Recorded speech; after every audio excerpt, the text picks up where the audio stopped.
दर्शकों, हमारे चैनल पर आज हम आपको एक ऐसी शख्सियत से मिलाने जा रहे हैं जिनका नाम है रानी अवस्थी जी, और उनका हृदय भी एक रानी की तरह विशाल है। और यही कारण है कि उन्होंने गरीब से गरीब और मुसीबत में पड़े हुए बच्चों के दर्द को समझा, और एक ऐसा स्कूल वो पिछले कई सालों से चला रही है जिसमें दिव्यांग बच्चे पढ़ाई करते हैं, लेकिन वो भी अपने दम पर उसको करती हैं। जो लोग सहयोग करते हैं उनका धन्यवाद करती हैं, लेकिन सरकार के आगे वो कभी गिड़गिड़ाती नहीं है कि मुझे फंड चाहिए इस काम को करने के लिए। चाहे सरकारी मदद मिले या ना मिले, उनका काम अनवरत चलता रहता है। तो आइए उनसे बात करते हैं। रानी अवस्थी जी, आपका बहुत बहुत स्वागत है हमारे चैनल पर।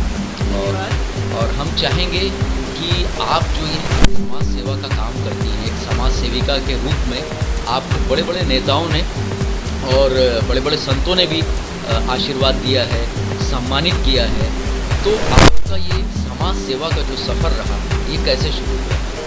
ये सफ़र ऐसे शुरू हुआ कि हमारे इष्ट देव भगवान राम और मैं सर्वप्रथम दर्शन करने के लिए यहाँ अयोध्या आई थी। तो उस समय हमने देखा कि कुछ ऐसे बच्चे हैं जो मानसिक बंधित हैं और पूरा परिवार ही मानसिक बंधित है। उनके पिता, माता, भाई बहन, और वो भीख मांग रहे हैं। तो मुझे ऐसा महसूस हुआ उसी समय कि क्या इन बच्चों को कुछ किया जा सकता है कि भीख ना मांगे, ये पढ़ाई करके या कुछ सीख करके अपने पैरों पे खड़े हो सकते हैं। ये प्रेरणा मुझे हुई मन में ईश्वर की ओर से। तो मैं उस समय तो लौट गई, मैं चूँकि इलाहाबाद की रहने वाली हूँ, तो मैं उस समय लौट गई। ये सन 1980 की बात है।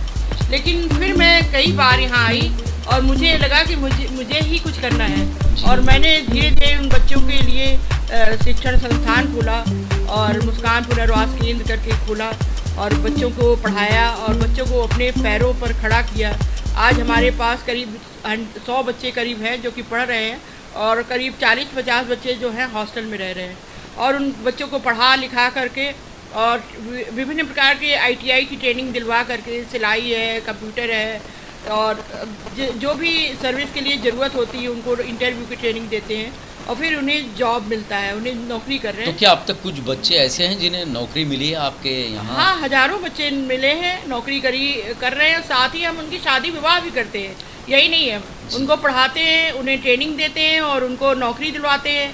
करीब 200 बच्चे तो सरकारी नौकरी कर रहे हैं, और उसके बाद सारे बच्चे किसी न किसी काम से लगे हैं, जो कि स्वयं का व्यापार कर रहे हैं, और या फिर वो कहीं न कहीं अमेजॉन में कर रहे हैं, फ्लिपकार्ट में कर रहे हैं, या फिर और प्राइवेट संस्थाओं में कर रहे हैं, टाटा में कर रहे हैं, कई जगह कर रहे हैं बच्चे नौकरी। ये सचमुच एक बहुत ही सराहनीय कार्य है, और शायद आप कुछ कहने जा रही थी। हाँ, मुझे लगा कि मैं अब हमने जो भी लक्ष्य चुना था वो पूरा किया।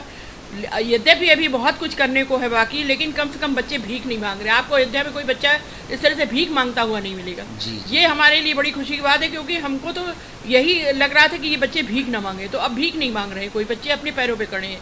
ये मेरे लिए बहुत बड़ी खुशी की बात है, और ये सारा कुछ हमने ईश्वर की प्रेरणा से किया है, ईश्वर की कृपा से किया है। ये सारा कुछ मेरा कोई नहीं है महत्व, सब राम जी का महत्व है। राम जी कराते हैं। जी, हमने ये सुना है कि आप राम जी की बहुत बड़ी भक्त भी हैं, और राम जी को आप भाई की तरह मानती है। तो इसके पीछे क्या कहानी है? नहीं, इसके पीछे कहानी कि हाँ, मेरे भाई लोग यहाँ नहीं रहते, तो जब मैं आई तो मुझे लगा कि हम राम जी को मेरे भाई हैं, मैं उनको राखी बांधूँ। तो हर रक्षाबंधन के दिन मैं भाई के पास, अपने राम जी के पास जाती हूँ, कनक भवन, और वहाँ पर राखी उनको अर्पण करती हूँ, और फिर वो मुझे एक राखी देते हैं जो कि मैं बांधती हूँ अपने हाथ में, पूरे साल बंधी रहती है। तो कोई ऐसा विशेष पल या विशेष घटना, कोई अनुभव? एक बार ऐसे ही मैं राखी बांधने के लिए गई और मेरा बेटा साथ में था, तो हमने जब प्रसाद लिया तो उसने कहा इसमें कुछ दक्षिणा भी तो रखो, ऐसे ही खाली तुम भगवान को दोगी? मैंने कहा नहीं, आज हम क्यों दें, आज हम नहीं देंगे, आज वो देंगे। तो एक जैसे सामान्य व्यक्ति की तरह मैं बोली, और मन में कुछ सोचा नहीं, लेकिन हमें लगा ऐसे कि शायद राम जी मेरी बात से कुछ सोचने लगे, और उन्होंने कहा अच्छा तुम्हें कुछ चाहिए? तो उन्होंने 50 का सिक्का चलता था पहले, तो 50 का वो सिक्का मेरे प्रसाद के साथ उन्होंने रख दिया। मैं तो यही मानती हूँ, उन्होंने रख दिया, और मेरी बात शायद उनको लग गई कि बहन कुछ मांग रही है, तो लाओ इसको आशीर्वाद दे दें। तो क्या वो सिक्का आज भी आपके पास है? हाँ, आज भी मेरे पास है वो सिक्का। बहुत बढ़िया बात है। और एक बार और मेरे साथ ये घटना घटी, मैं भूल नहीं सकती। 2013 में मुझे कैंसर हो गया। जी। और मुझे लगा कि अगर मैं ना रही, क्योंकि मेरे हस्बैंड की डेथ 97 में हो गई थी, जी। तो मुझे लगा कि अगर मैं नहीं रही तो मेरे बच्चों को शादी ब्याह ये सब कौन करेगा, कैसे मेरे बच्चे रहेंगे। बहुत परेशान थी। यद्यपि ये बात मैं अपने बच्चों से नहीं कहती थी, क्योंकि बच्चे सुनते तो शायद घबरा जाते, लेकिन दिल ही दिल मतलब एकदम परेशान रहती थी अंदर से, किसी से कहती नहीं, लेकिन परेशान बहुत थी। मेरा ऑपरेशन होना था दिल्ली में, तो वहाँ जब ऑपरेशन होना तो उसके पहले बहुत सारी जांचें थी। तो मैं लखनऊ गई, जांच के लिए गई थी। तो वहाँ पर एक जगह मेरी गाड़ी ख़राब हो गई, तो एक मंदिर था, वहाँ गए दर्शन कर लिए। वहाँ बहुत सारे भगवान थे, लेकिन एक तरफ राम जी थे और एक तरफ दूसरी मूर्तियाँ थी। तो और एक साइड में सड़क, एक तरफ प्रसाद मिलता था, एक तरफ फूल मिलता था। तो बेटा गया प्रसाद लेने, हम फूल लेने गए, और हम लोग दोनों लेकर आए और प्रसाद चढ़ाने के लिए पुजारी जी को बार बार कह रहे थे, देर भी हो रही थी कि प्रसाद चढ़ा दीजिए, प्रसाद चढ़ा दीजिए। तो उन्होंने कहा वेट करिए। उसके बाद उन्होंने जब प्रसाद लिया मेरा, तो हम कह नहीं सकते क्या आश्चर्यजनक घटना घटी कि जब प्रसाद का रबर बैंड हटाया तो उसमें फूल थे, और फूल रखा हुआ था। मतलब प्रसाद चढ़ाने के पहले, चढ़ाने के पहले फूल रखा था और तुलसी पत्ती रखी थी। भगवान ने वो प्रसाद ग्रहण स्वीकार कर लिया, स्वीकार कर लिया। मुझे आशीर्वाद दिया कि तुम चिंता न करो, तुम ठीक हो जाओगी। और 2013 के बाद देखिए अब सामने बैठे हैं।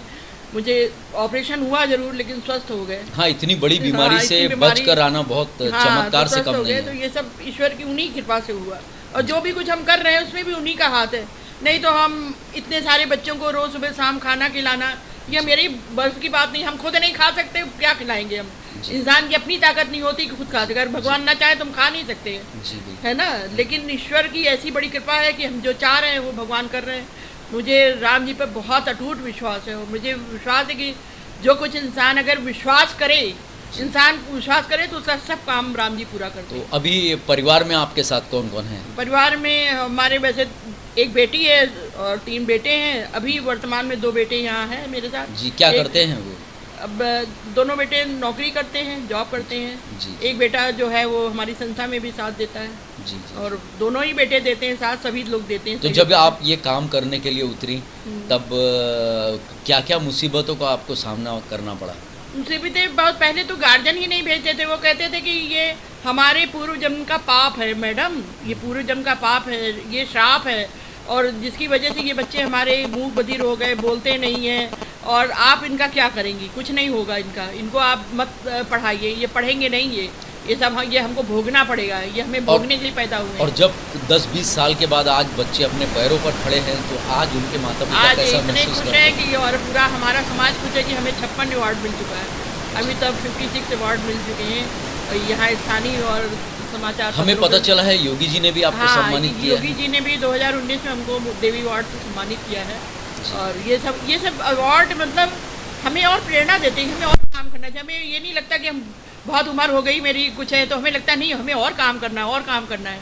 तो ये सब अवार्ड तो बस आप लोगों का स्नेह और ये अवार्ड हमें लगातार प्रेरणा देते रहते हैं कि आप काम करिए, हम साथ में हैं जी। और वैसे साथ हैं जी, वैसे मैम हम इस वक्त तो राम जन्मभूमि की प्राण प्रतिष्ठा के कार्यक्रम में आए हुए हैं, तो साथ ही साथ ये भी जानना चाहेंगे कि जब यहाँ पर भगवान की प्राण प्रतिष्ठा हुई है तो आपको कैसा महसूस हो रहा है, क्योंकि आपके वो भाई हैं। हाँ। तो क्या कैसे अपनी खुशी बताना चाहेंगी आप? अरे बहुत तकलीफ में थे। 14 वर्ष भगवान वनवास गए, यहाँ तो 28 वर्ष से टेंट में थे जी।